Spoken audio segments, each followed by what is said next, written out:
Hello and welcome to this video, which will be going over how to enter maintenance records on a synthetic surface.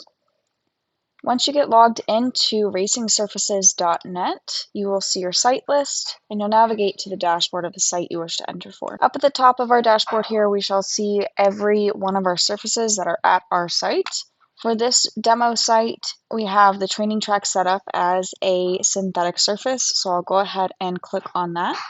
And the easiest way to start a maintenance record or maintenance data entry for today's date would be to go down here and click on maintenance data entry. Once you click on that, you can verify that you had the correct surface selected by looking at what surface name follows maintenance record. Here it says training track synthetic, so I know I chose the right one.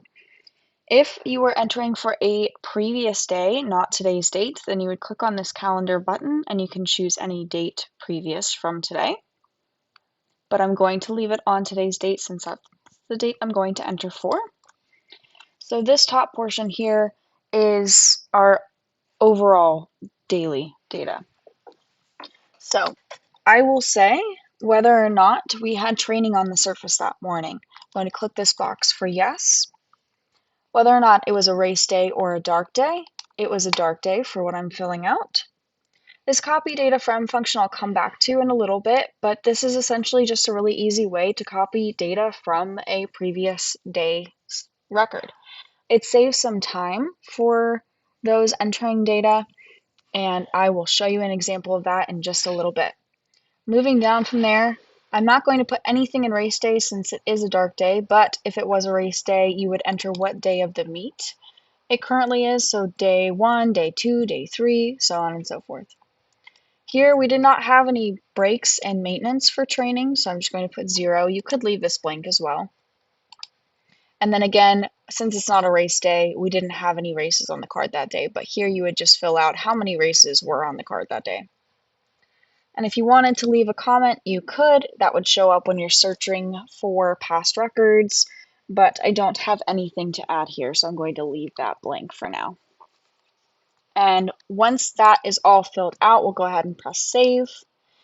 And then this table pops up below, and this is where you're going to enter your individual events, and each event will have its own time and a piece of equipment associated with it. So I'll go ahead and fill this out. Our first event would be after training at 10:15 a.m. Obviously, this is going to be personalized to what you all do, but this is just an example as I'm going through here. Equipment, it's a Gallop Master. We went in the wrong direction. We went only one round, one pass over that lane. Our Gallop Master was set at 2 inches, and we went 6 miles an hour with the tractor.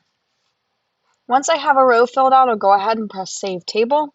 Now there are going to be other rows that don't correspond to the piece of equipment that you're using. So I'm using the Gallop Master here. Obviously I don't have to put anything in the water if we didn't add water to the track.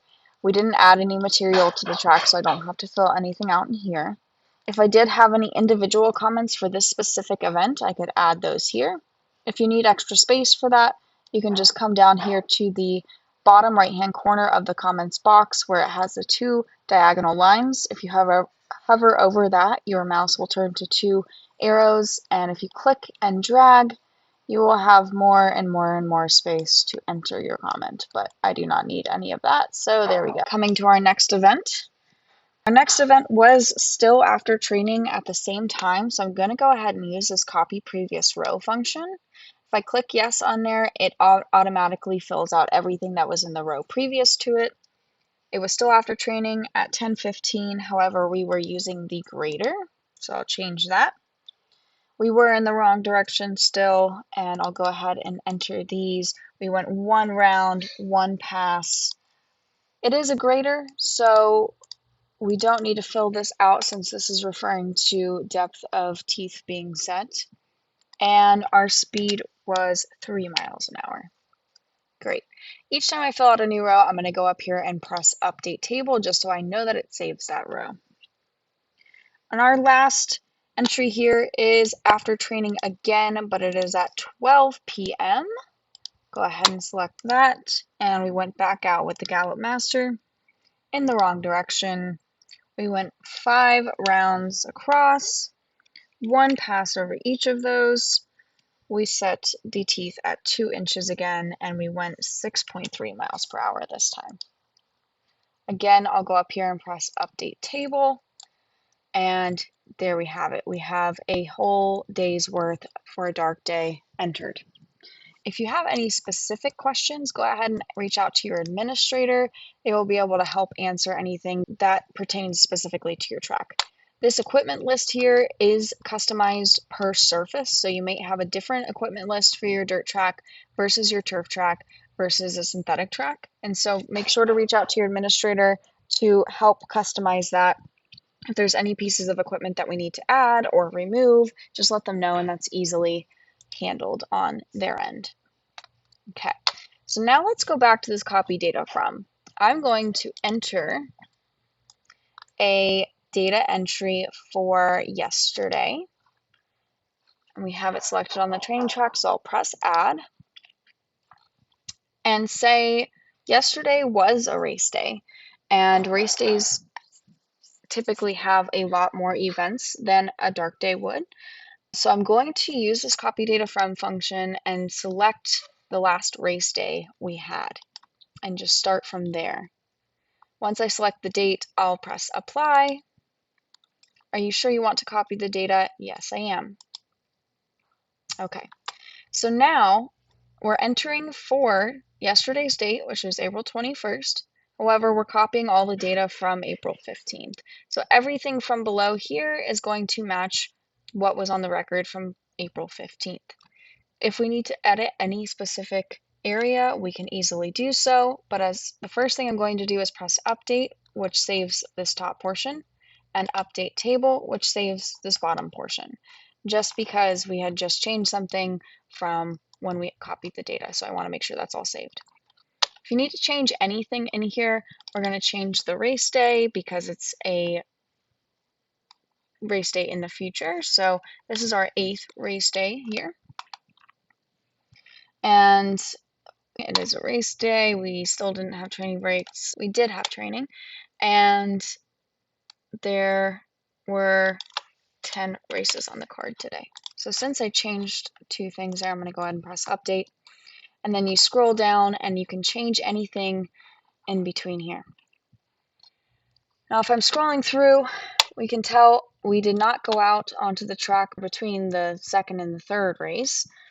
We did not go out between the 5th and the 6th race. So say I wanted to add an event between that 2nd and 4th race because we actually did go out onto the track this time. I just go ahead and enter that row for before the 3rd race. And that was at 6:30 p.m. Okay. We went out with the Gallop Master in the racing direction. We went 3 lanes across, 1 pass over each. It was set at 2 inches deep, and we went 6.5 miles per hour. Now, once I save this, it's down here at the bottom, but it's all ordered in chronological time. So this should pop up right up there. So I'll go up here, press update table, and there we go. So before race number 3 event slides right into place among the others. And that was the only thing I needed to add, and we're done.